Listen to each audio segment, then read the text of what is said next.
Good morning everyone. Good morning, sir. This is the report of our group 5, and I'm Maritis Yang. My story is about Procris at Cephalos. Si Procris ay isang mortal na prinsesa ng mitolohiyang Griego na ikinasal kay Cephalos.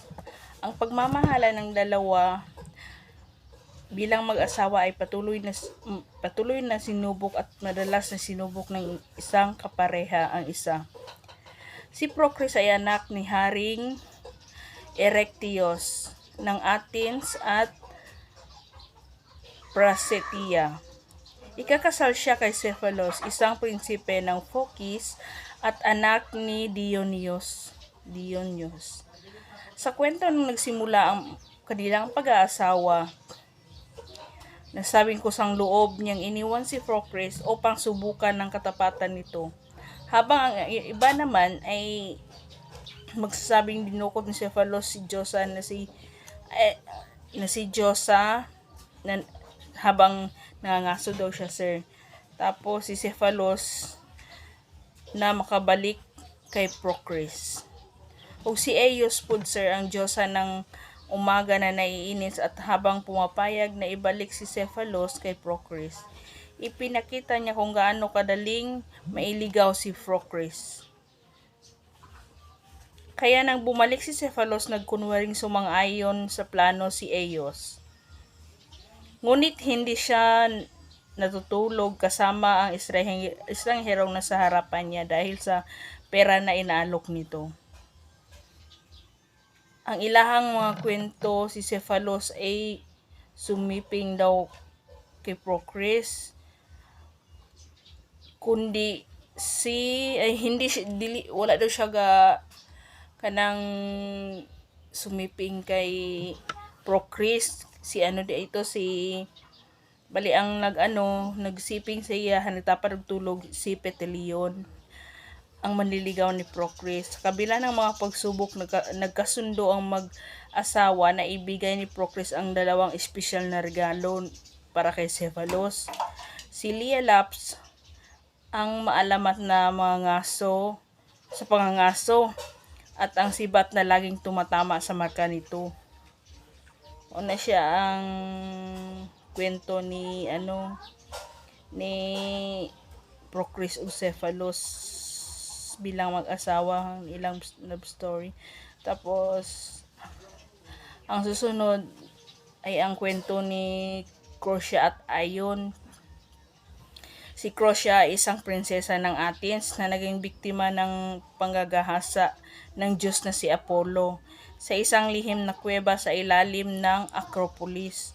Nagkaroon siya ng isang anak na lalaki na siyang iniwan ng isa sa gibiyaan gud siya sa banga, kasama ang banal na bagay na nagbibigay ng proteksyon sa kanya. Pagkatapos ng maraming taon, kasama ang kanyang asawa na si Zootos, nagpunta sila sa Delphi upang malaman kung may pag-asa pa silang magkaroon ng anak.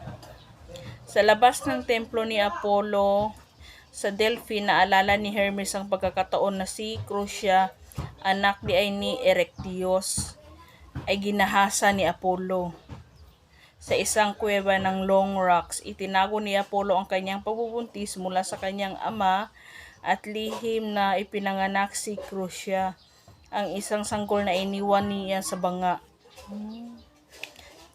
Kasama ang ilang mga banal na bagay upang protektahan ito. Umaasa maaring siya ay lamunin ng mga hayop. Gayunpaman, nang bumalik siya sa isang upang para pangitaon good, dahil hindi niya alam ang pinadala ni Apollo si Hermes upang pangita niya iyahang anak. Pero gidala siya ni Hermes sa Delphi kung saan lumaki bilang isang tagapanglikod ng templo. Samantala, ikinasal si Crocia kay Sotos, isang dayuhan, anak ni Aelius, ang anak ni Zeus. Nanalo si Sotos kay Crocia sa pamamagitan ng pagtulong ng mga taga-Athens. digmaan laban sa mga Chalcidian.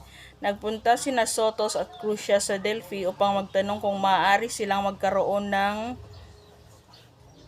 mga anak. Sinabi ni Hermes na ihatag ni Apollo ang bata na malapit ng tawagin na Ion kay Sotos na dalhin siya sa Athens kung saan siya ay kilalanin ng kanyang ina. Nang dumating si Ion upang simulan ng kanyang mga gawain sa umaga, sinalubong siya ni Crucia bilang isang anak ng mga Diyos. Nang magpakilala siya bilang isang ulila at alipin, pinalaki ng mga pari si Apollo. Tinanong siya ni Crucia kung nahanap na niya ang kanyang ina. Sinabi ni Ion na wala siyang palatandaan ng kanyang ina. Nahikayat si Crucia na sa kanyang pag-iisip ng kanyang ina at sinabi ni Ion na siya ay dumating ng mas maaga kaysa sa kanyang asawa upang magtanong ng oracle para sa kanyang isang kaibigan na mayroong anak kay Apollo na iniwan niya.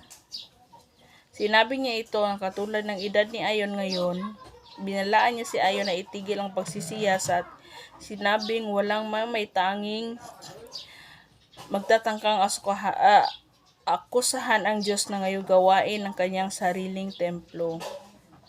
Nang lumapit si Sotos ay pinag-utos ni Crucia kay Ion na huwag ibunyag ang kanilang pag-uusap. Dumating si Sotos at nagpapahayag ng kumpiyansa at pagtanggap siya sa mabuting balita mula kay Oracle, mula sa Oracle. Ipinadala niya si Crucia maglakad sa paligid ng mga altar na may mga sanga ng laurel at pumasok sa loob ng templo. Pagkatapos nilang umalis pareho, tinanong ni Ion kung paano maaari ng mga Diyos na nagpaparusa sa masawang gawaan ng mga mortal ay maaaring magkasala rin.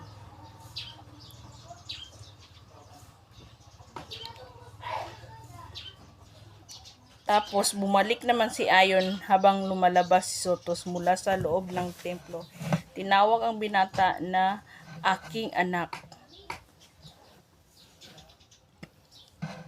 At nagmamadaling yakapin siya. Naging mapag-ingat si Ion sa isang punto at kumuha pa nga ng kanyang bana. Pinaliwanag ni Sotos, sinabi sa kanya ng Diyos na unang taong kanyang makasalubong kapag siya ay lumabas ng templo magiging kanyang anak. Nang tanungin ni Ion kung sino ang maaaring maging kanyang ina, sinabi ni Sotos na marahil siya ay kilala bilang isang pagdiriwang ng bahik.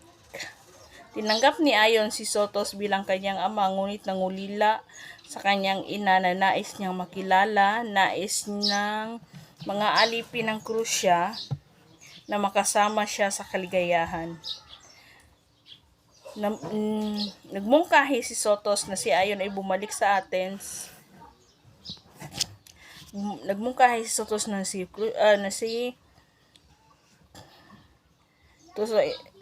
Ion ay bumalik sa Athens kasama niya, ngunit hindi na kaagad pumayag ang binata na tanggapin ng papel ang bastardo ng anak ng isang dayuhan. Anak ng isang dayuhan, ikinumpara niya ang kaligayahan ng mga hari sa isang panlabas na pagmamalaki ng kasaganaan na nagtatago ng takot at pagdududa.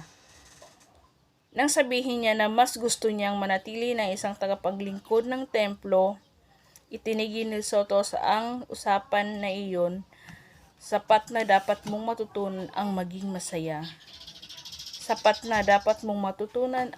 masaya. Yun ang sinabi yun ang usapan ni Sotos.